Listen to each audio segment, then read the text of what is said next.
Daily Kids News. Daily Kids News. Daily Kids News. Daily Kids News. Hey, Smart Squad! I'm Big Brain, and welcome to episode 76, where curiosity does cartwheels. If you don't know the news, you are gonna lose. Today we've got Sunshine Science, a super speedy river tradition, and athletes chasing shiny trophies. Let's plug our brains into the world.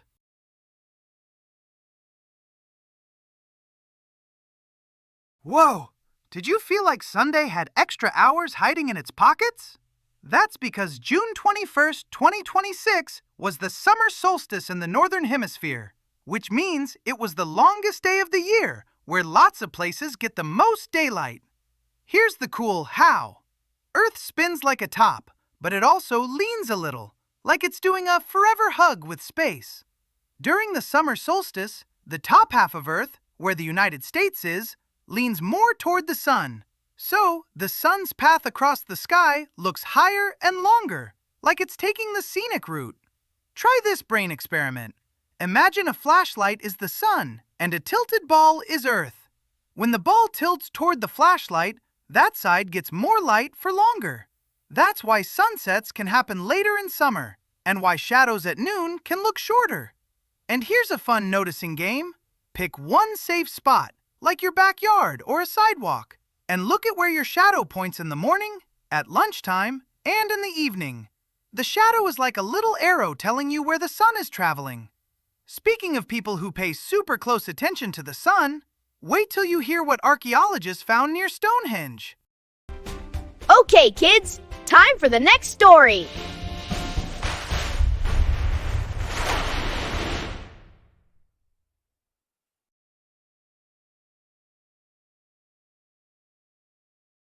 Question time. What if you didn't have clocks, phones, or even calendars, but you still wanted to know when seasons were changing? Well, archaeologists near Stonehenge reported clues about two ancient wooden posts that might have helped people track the sun, kind of like a giant outdoor sun compass. Stonehenge is a famous circle of huge stones in England.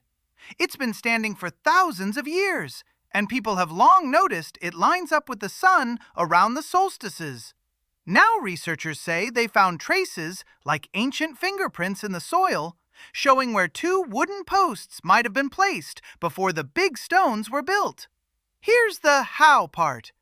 If you put two tall posts in the ground and watch where the sun rises or sets, you can notice patterns.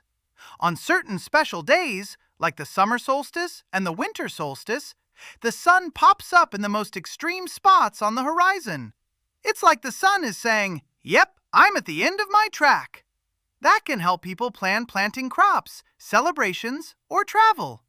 Imagine standing in a field at sunrise, and the light slides right between two posts like a glowing doorway. That would feel like nature's own alarm clock. And now that we're thinking about traditions that bring people together outdoors, let's splash into a festival with drums, teamwork, and super fast boats. Okay, kids, time for the next story.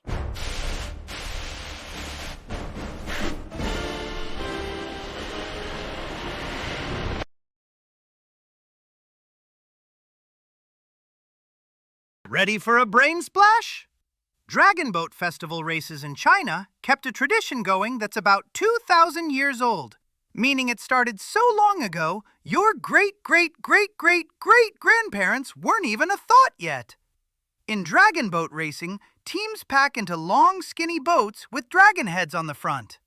Everyone paddles together, left, right, like one giant water centipede made of humans. And there's often a drummer near the front going boom, boom, boom, helping the paddlers match their timing. Here's why that's so cool. If one person paddles early or late, the boat can wobble and slow down. But when everyone moves at the same moment, the boat slices through the water smoothly, like a buttered noodle zooming across a soup bowl. The festival isn't only about racing. Families also do activities connected to health and harmony with nature.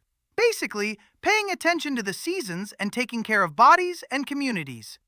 So whether it's watching the sun's path, lining up posts to track special days, or paddling in perfect rhythm, humans are really good at doing one magical thing: noticing patterns and working together. That's our show, Brain Crew. Keep those neurons firing. See you next time. Today we rode the longest day of the year, tiptoed through ancient sun science near Stonehenge, and paddled into a dragon-powered tradition. Keep those neurons firing. See you next time. See you tomorrow. Row. Woo!